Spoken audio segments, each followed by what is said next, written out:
Agama merupakan keteraturan hidup manusia yang mengalami proses penyempurnaan. Karena sesuai dengan kebutuhan pada masanya. Seperti halnya Nabi Ibrahim yang mengajarkan suhuf pada umatnya, atau ketuhanan dan ketauhidan. Kemudian mengalami penyempurnaan pada masa Nabi Daud, yaitu dengan kitab sucinya Zabur. Disempurnakan kembali pada masa Nabi Musa, yaitu dengan kitab sucinya Taurat. Kemudian pada masa Nabi Isa disempurnakan dengan kitab suci Injil. Kemudian pada masa Nabi terakhir, yaitu Nabi Muhammad SAW, dengan kitab sucinya Al-Quran. Dari kitab suci ke kitab suci merupakan sebuah penyempurnaan, bukan perbedaan.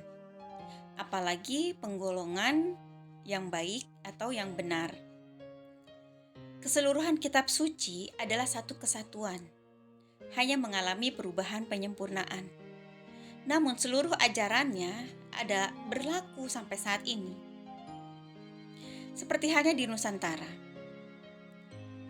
Agama tertua yaitu agama Hindu mengajarkan tentang meditasi, mengajarkan tentang penyatuan diri dengan alam semesta, tentang kedamaian, tentang keharmonisasian hidup.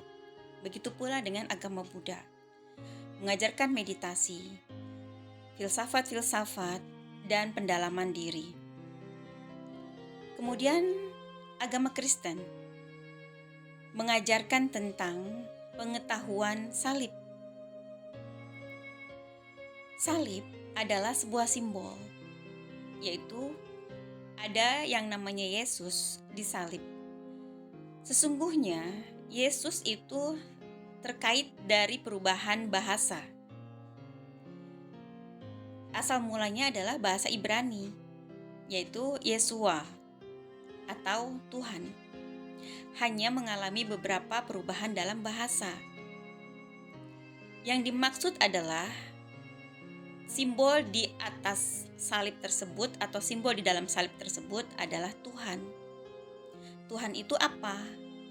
Jadi, sesungguhnya simbol-simbol tersebutlah yang harus dipecahkan.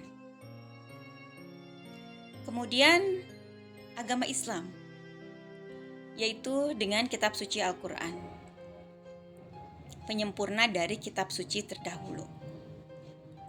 Apa yang disempurnakan? Penggabungan dari seluruh ajaran, yaitu meditasi, kedamaian, menyatukan diri dengan alam semesta, ilmu filsafat, dan ilmu tentang salib. Meditasi pada zaman dahulu sesuai dengan alam semesta yang masih asri, sesuai dengan lingkungan, masih bisa dilakukan dengan mudah, yaitu bermeditasi di tempat-tempat yang hening. Bermeditasi berlama-lama di tempat-tempat hening atau tempat-tempat tertentu tentunya tidak mudah dijalankan pada saat sekarang, pada di zaman yang serba sibuk, pada zaman yang serba memiliki banyak gangguan gelombang elektromagnetik. Maka PR bagi kita bagaimana menemukan kunci dari penyempurnaan seluruh ajaran agama tersebut. Dalam agama Islam diketahui tentang bagaimana hidup berdampingan, bagaimana hidup dengan damai. Itu diperoleh dari ajaran sebelumnya. Maka perbedaannya hanya sebuah kitab suci, yaitu Al-Quran. Maka kesimpulannya, Al-Quran saat ini digunakan untuk manusia menyelaraskan energinya dengan alam semesta, atau disebut sebagai gelombang kemurnian. Bagaimana manusia menemukan tentang sistem meditasi yang tidak terganggu oleh jaringan-jaringan gelombang-gelombang atau residu-residu manusia, yaitu bermeditasi dengan Al-Quran. Jadi fungsi kedudukan Al-Quran pada saat ini adalah sebagai sarana untuk manusia bermeditasi, yaitu membaca Al-Quran di kedalaman diri seperti halnya ajaran sebelumnya, bermeditasi di alam semesta.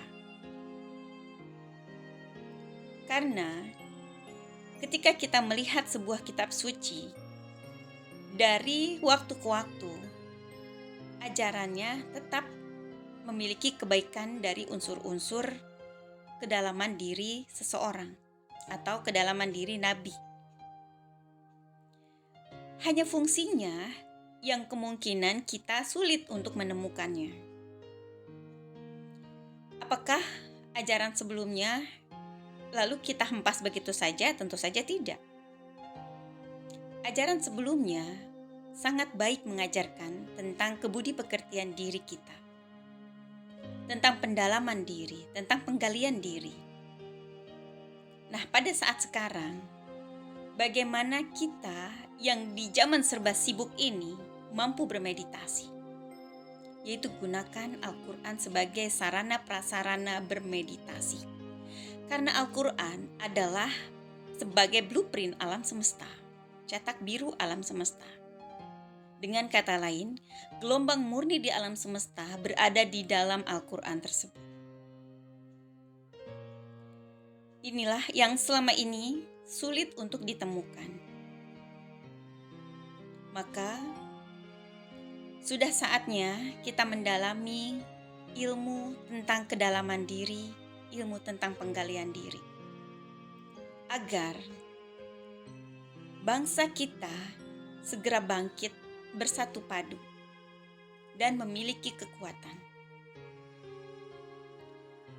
Oleh sebab itu, agama-agama di Nusantara hendaknya menyelaraskan, mengharmonisasikan, dan bersatu padu untuk membangkitkan jati diri. Salam Rahayu.